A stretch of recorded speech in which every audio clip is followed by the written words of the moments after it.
Today's unSeminary podcast episode is brought to you by Regal Theater Church, the only theater company providing full-service consultation for churches wanting to create dynamic worship services in familiar, culturally relevant venues, the local movie theater. With lots of parking, spacious lobbies, plenty of bathrooms, and a perfect view of the screen from a comfortable seat, Regal Theaters are ideal for church plants and multi-sites. Learn more at regaltheaterchurch.com or call their incredible team at 1-800-792-8244 today. Welcome to the unSeminary podcast. Are you looking for practical ministry help to drive your ministry further, faster? Have a sinking feeling that your ministry training didn't prepare you for the real world? Hey, you're not alone. Join thousands of others in pursuit of stuff that we wish they had taught in seminary. Buckle up and let's get started with this week's unSeminary podcast. Hey everybody, welcome to the unSeminary podcast. So glad that you've decided to tune in today. My name's Rich. I'm the host around these parts. I'm so glad that you're here today. We've got Pastor Josh Baird with us from the Life Church. This is a great church founded in 1999. They're multi-ethnic, multi-generational church and multi-site, so lots of multis in Virginia, in the kind of greater Washington, D.C. area. Josh is associate pastor and also a campus pastor. So Josh, welcome to the show. Thank you very much. It's an honor to be here. Yeah, I wonder if you could start by giving us kind of a sense of the church. Tell us about your church. Give us maybe a little bit of the history, or if people were to show up this weekend, what would they experience?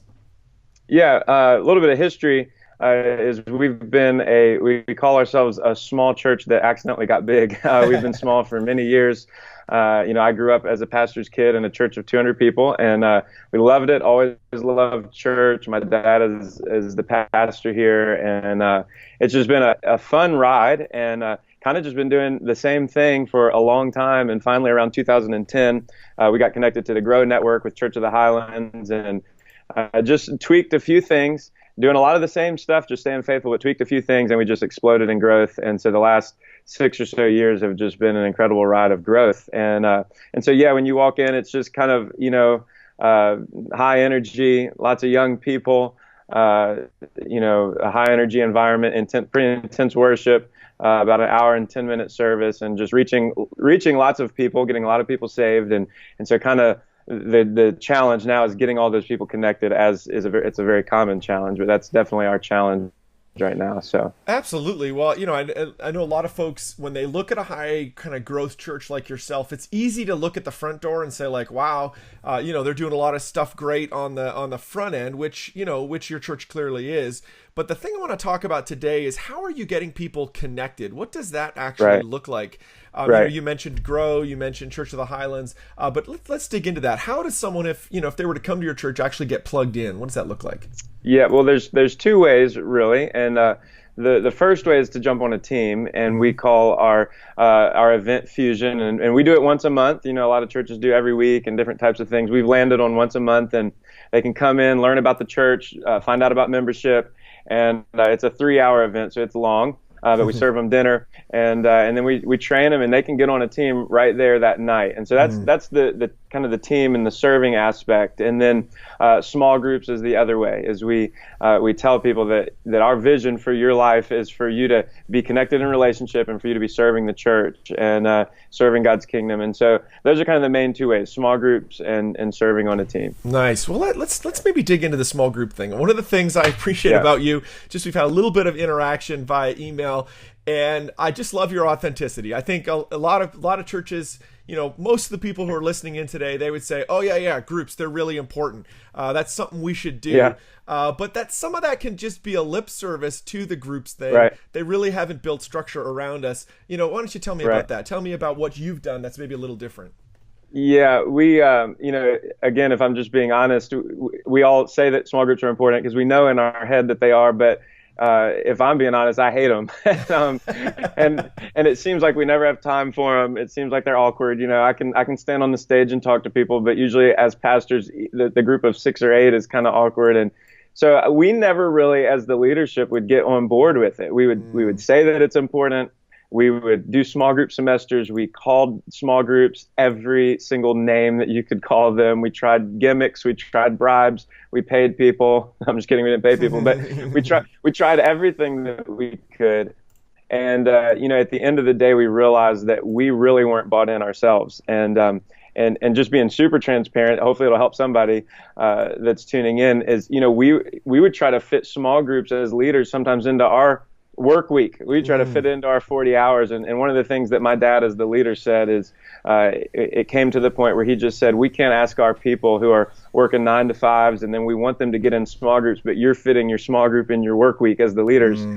He said, we can't ask them to do something that we're not doing. And so we just had lots of challenges, and we're in the DC metro area. And so just like everybody's got their excuses why small groups don't work, ours was traffic. We've got people commuting an hour each way, and it's crazy. And so we had all of our excuses, but we were giving it lip service and we were going through the motions.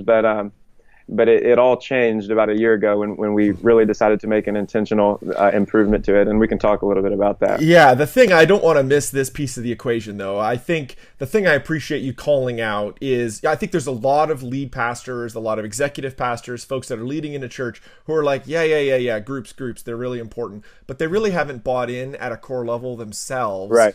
They haven't rearranged their own lives, or they're kind of faking it. Like I see a lot of church leaders will do like, oh, I'm in a small group, and what they really mean is they get together with other pastors on a Tuesday for lunch every week, which is different than what most people are experiencing. And so I just want to highlight that there really is, and churches that are experiencing great kind of connections or growth happening in their groups often will come back to this and they'll say, listen, it doesn't start until the leadership is super committed. So once you were committed, just highlighting that, once you were committed, what did you do? What were some of the kind of practical tactics that you did to try to get people more plugged in? Yeah, well, I kind of broke it down into 3 things to make it simple. And before I give them to you, it really is simple. And I almost hesitated to even say these because it is so simple. Right. But I know that for some, if it helps one person, then it's worth it, because the simplicity, you can't get around the simplicity. And I just think about like working out. People will buy, every supplement, they'll try all the gimmicks, but really it's calories in, calories out. It's the best supplement is just work out. You know what I mean? And so same thing with small groups. The best way to make them work is to actually do them. And so the way that I kind of categorized it is first of all, top down buy-in. It started with my dad, and then with me and the other leaders that are right around my dad, and we just said we have to lead small groups, and so we all started multiple small groups ourselves, and it wasn't just with staff or with our friends. And Pastor Chris Hodges from Highlands gave us a great tip on what to do, because as a pastor of the church, one of the challenges is they'll say, well, if I open my group up to the public, it'll be huge and everybody will want to join it. And so one of the things that we did was we said we'll pick 6 of our friends, and we'll have them each bring somebody into the small group. So it is a little bit of a controlled environment, but yet we had people that we didn't know in the group, and it kind of lets us keep our ear to the ground and see people and what they're really going through. It's not some bubble environment where we're just with our staff. And so we all started before we even started our big small group push that I'll talk about. Our leaders started small groups ourselves, multiple small groups, not on our 40-hour work week, and doing what we were going to be asking people to do. Tell me about the multiple small group thing. I haven't heard that before. So you guys you committed to saying, "Hey, I'm going to start a couple of these." Yes, and the only reason is because we wanted to go above and beyond. Right. We do it every other time. We attend all of our services across a weekend, where we only expect people to work in one and worship in another one, but we're in 6 or 7 or whatever it is. And so we if whatever energy we put into the weekend, we realized we are not putting that energy into small groups. And if we want to put that same energy into leading the way and going above and beyond, then we just need to lead a couple of them. And so that's kind of where we landed at. So I led 3 to start out and just leading, and it was hard. And I've got a family and stuff, and it was hard, but we just, at the end of the day, it's like, do we want small groups or not? And so, that's how we started. Interesting. So now what did the next step look? So you've obviously, that's a huge commitment that even right there is going to multiply, get a lot of people into groups in a short period of time, even in a large church. If you take your staff, your kind of core staff, and did 2 or 3 groups of a piece, that's going to get a lot of people plugged in. Right. Yeah. Yes. And so that's how we started, and we got our staff bought in, and we taught it, and we sold the vision of it, and talked about everything that we just talked about, how we've really got to be bought in. And then what we did was we did a church-wide campaign which, we've all done them, we've all tried them, and we had done them in the past, but we had never done it with the staff buy-in. And so first it was top-down buy-in, and once we established that and got the leaders in love with relationships, and one quick plug that we're not in love with small groups, we're in love with the relationships that the small groups produce. Very good, very good. Small groups are the vehicle, just like we're not in love with our run sheets, we're in love with people coming to church, engaging with God, and getting saved. And so we're not in love with small groups, but we're in love with the concept of being in real relationship with real people. And once our leaders got in love with that, we did a church-wide campaign where we cast vision for everybody in the church to get in a small group. And here's what we did. We made it really simple. We wanted to make it as easy as we could for the end user. So we did a 6-week curriculum, which usually our semesters are going to be 12 weeks long, but we did a 6-week curriculum, put the whole church, on the same curriculum, and we preached on it. And so it almost made people feel like they were left out if they weren't on board with this. And so we started it out by saying, hey, if you'd host a group, this is so easy. We're going to give you a video to watch on our church app and by DVD. You can watch it anywhere in a coffee shop. All you have to do is show the video and lead the discussion questions. You don't have to pastor people. You don't have to counsel people. You don't have to have all the answers. And so we led a few trainings, and we got 250 people to commit to be hosts. Wow. And so it was just a bite-sized thing. 6 weeks, you never have to do it again if you don't like it. And then we did a 6-week series called 40 Days of Change, where we went 6 weeks. Everybody picks an area of their life that they want to change. We preached on it. We had videos in the groups. We had discussion questions, and it was very bite-sized. And it got everybody on board. And we had 250 small groups, which for us was huge. We had only ever had like 100 and something at our max. So that was kind of that second layer. No, that's good. Just to underline something you're saying there. A thing I love that you did was you made it. I think sometimes we ask people to commit to groups, and to them it sounds like I'm going to be in someone's house for the next 25 years. And what if I don't like them? And a bunch of that is irrational fear, but it's in their head. It's a real fear. It's not made up. That's what they're thinking. And I love that you made it. You made it short. It's time bound. It's 40 days. It's and it also using the firepower of the weekend to really point at that and say, hey, this is super important. That's great. That's a great simple tip to pick up. The 40 days was that a campaign, like something you took off the shelf, or was that a kind of a resource used from someone else, or did you guys develop that yourself? A little bit of both. I think we got the idea from Rick Warren or somebody, the 40 days thing, and then developed our own. We built it around all 6 weeks. Before the message, we would show a testimony of somebody that had a big change in their life, and then we would preach on it, and then we'd write the discussion questions around that topic. And so we did it ourselves, but the idea was not original. But we did develop our own curriculum. Good. So then what happened on kind of the so you had, obviously jumped a bunch of people in your group. What was kind of that experience like? And then how did you follow that up? Yep. So just backing up a little bit before we move forward, one of the things we did was we took away all the excuses in our messages. When we would preach, we acknowledged just authentically everything that somebody would be thinking. And I think Stephen Furtick does this great with their baptisms, is you just slowly take away every excuse. And so we would say, if you don't like the group, ditch it and find a new one. You can try 6 different groups or whatever. And so we would joke about it. We would bring humor into it to kind of break down those walls and make it really easy for people to join in. So that's what we would do. And we had people joining even in like the 4 and the 5 week mark, because obviously people don't come to church every Sunday. So they'd come in on week 3 or 4 and they had never heard of it. So people were jumping in them. We made it we made it easy. We wouldn't want our small groups to always be that shallow, so to speak. But for the front door, this was very intentional. We were relaunching a whole culture, and so we made it easy on purpose. We were throwing out really easy, simple handles for people to grab onto. So then the way that we transitioned is with those 250 hosts, we were very intentional with them.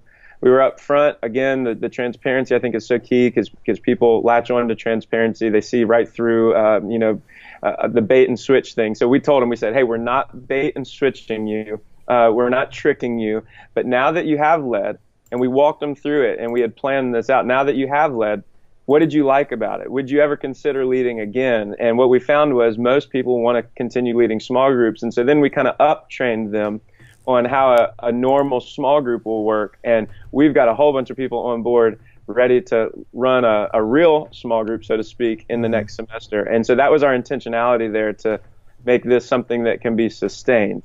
And yeah, the question I was going to ask was, what time of year was this at? And then how did it kind of fit the normal rhythm of your church? Because I think sometimes getting the timing right is critical on this kind of thing.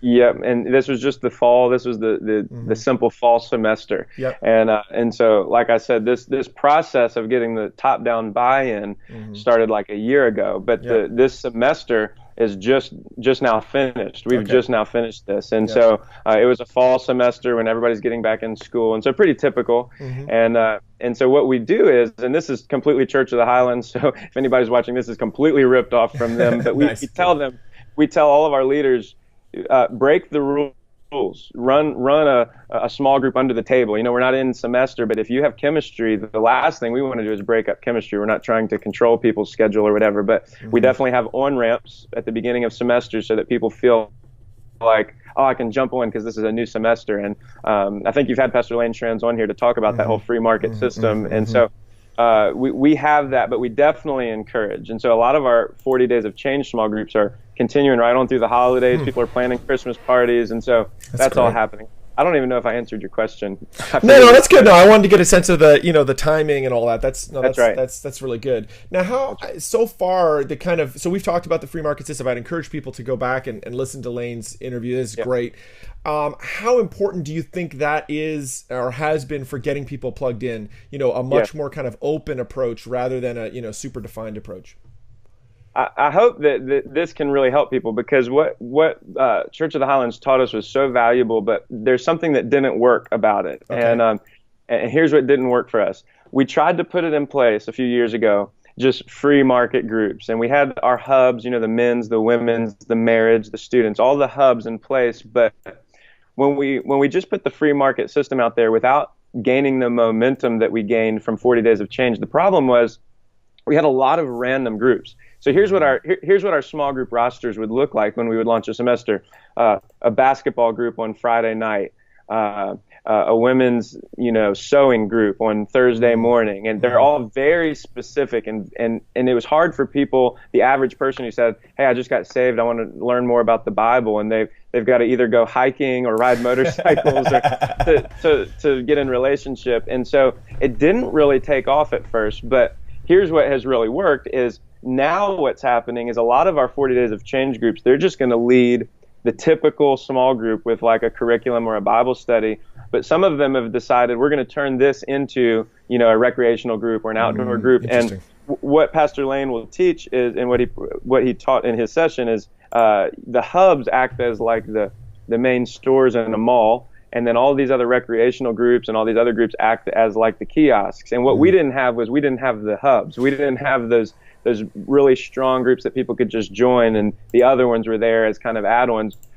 Our main groups were all just random, and it didn't work. And so what we've got now is we've got a strong group of people for men, leading men's groups, strong group of people leading women's groups, because we have 250 to choose from. And then we've got everything else added on. And so now it's clicked for us. The free market works because we established the culture first. Yeah, that's good. That's a good highlight. I think that's a good nuance on the free market system. And I think there can be a criticism of the free market approach is there has to be a certain kind of critical mass of groups, right? There has to be a number of groups ready to go. And so you kind of have to jumpstart it with something like what you've done here. This has been great. Anything else you want to share with folks before we move on to the rest of our episode? When we talk about hubs, because I know the Grow Network and that whole small group system is so popular right now. And so for anybody that's listening, we really made sure that the 4 hubs that we kind of considered the basic ones is the men's, the women's, the marriage, and the students. Mm-hmm. And that's where we wanted to make sure we got our critical mass. And then, we've got the financial, we've got the prayer, we've got the outreach, but those are definitely like the addition. We didn't get it can be like, you can feel like you're in quicksand if you try to get 8 hubs up and going. And so we were like, let's get strong men's groups, let's get strong women's groups, strong marriage groups, and the teenage group, the student groups. Let's get them going. And once we get those, the other ones get added in, and it's easy. So it's kind of like, taking it by steps, top down buy-in, some type of big front door that's really easy for people that they can get off if they don't like it, and then establish the free market system, but starting with those main 4 hubs and then adding the other 4 hubs in. And that's what's really clicked for us finally. This is the unSeminary podcast. Stuff you wish they taught in seminary. We're going to jump into the lightning round, that part of the episode where we ask similar questions of everybody that's on the show. Super honored to have Josh Baird with us today from the Life Church. Great church scene, some really cool stuff going on. Josh, I'm so glad you're on the show today. What's an online resource that you've been using these days that's been helping you? We, speaking of small groups, smallgroups.church is kind of an unheard of. It's just a brand new site, and it's a free resource, and it's an online small group directory, and it's been amazing. We've used it throughout the 40 Days of Change, and it's really easy for people to jump on. And I know a lot of people use Fellowship One and Church Community Builder, which is what we use, CCB, and we've got all of the big databases, but they're usually hard for the end user church attender who's just wanting to join a group. It's kind of hard to do the logins and all that. It's clunky a lot of times for them. So smallgroups.church, very easy, really simple interface to use, and it worked really well for us with small groups. So that was the main one that I wanted to talk about. We use Trumpia, BombBomb, Planning Center, all of that, but a lot of people know about those. Yeah, nice. Very cool. That's great. Smallgroups.church. I have to check it out. I've never heard of it before, and I was just looking at it. It looks great. It looks like a great tool for sure. What's a book you've read in the last, maybe 6 months to a year that's had an impact on your leadership and your thinking? Yeah, I'm actually just finishing a book, and this is the book that I'll shout out because it's absolutely life-changing. It's rocked me. Is Leadership and Self-Deception by the Arbinger Institute. Absolutely rocked me. I don't know if you've checked it out or read it. I mean, it sounds kind of scary to talk about self-deception. Sounds kind of like a spooky book to read, but it's been an incredible book. Not a Christian book, but obviously Christian principles throughout, and that's been really good. Essentialism. I think Greg McCown, Talk Like Ted. Those are some great books, but Leadership and Self-Deception, that's my number one recommendation right now. Nice, very cool. What's another ministry that you've you look at, inspire? Obviously, Church of the Highlands. You've talked about. Are there any others out there? Yeah, I think the ones that a lot of people look at, the Elevation Church, we kind of pull different things from different people. Just like as a person, you want more than one mentor for different reasons. Yeah, so Elevation Church, Church on the Move out in Tulsa, and Life.Church, formerly Life Church TV, and we look at those churches mainly, and then a couple churches locally. We also like to look at churches that are smaller than us because they're obviously probably doing things better than us. So we have a couple here locally that we are in relationship with, and we steal from and exchange ideas with and stuff. So yeah. No, that's cool. That's very cool. If you could get 15 minutes with any leader alive, who would you want to get that with, and why? Craig Rochelle, no doubt about it. Nice. I would love to have 15 minutes with Craig Rochelle. Why? Because he's Craig Rochelle. I just listened to his podcast, and everything he says is just like gold. So, I would love to be with him. Nice. Well, I appreciate you being on the show today. I know leading in a growing church like yours is difficult. You've got a lot going on. What do you do for fun when you just want to, kind of kick back and relax? Yeah, my wife and I joke because we say our social life is at an all-time low. We have 4 kids that are 6 and under. Oh my goodness! So a great day for us is when we can get them all in bed by 8 o'clock or so and watch a movie, not watch Netflix. That's a great night for us. Nice. But no, we got the kids, and it's a blast and hard trying to keep up with them. I'm a former football player. So I like sports. I'm competitive. I like to golf, but I usually break all of my clubs. So, nice. All joking aside, I've broke a couple golf clubs, but nice. I just mainly sports and dating my wife. Nice. That's great. Thank you so much for being on the show today. If people want to get in touch with you or with the church, what's the best way for them to do that? Our website is really easy. It's welovechurch.com. And so my email is Josh at welovechurch.com. That's the easiest way. Nice. And I really appreciate it. Thank you so much for being on the show today. I appreciate you having me. It was an honor. Thank you for tuning in to this week's unSeminary podcast. Don't be shy. We'd love to connect. Check out unSeminary Inbox. You can sign up at unSeminary.com, and we'll send you helpful training resources every week. Plus, you'll gain immediate access to our exclusive members area with tons of resources you can use. Connect with Rich on Twitter at Rich Birch or through email, rich@unseminary.com. Don't forget to check out the show notes for this episode at unseminary.com. It includes links to what we talked about today and more. Leave a comment. We'd love to hear from you. Did you enjoy today's episode? Drop by iTunes and leave a review. Thanks again for tuning in to this week's unSeminary podcast. Join us next week when we'll learn more stuff we wish they taught in seminary.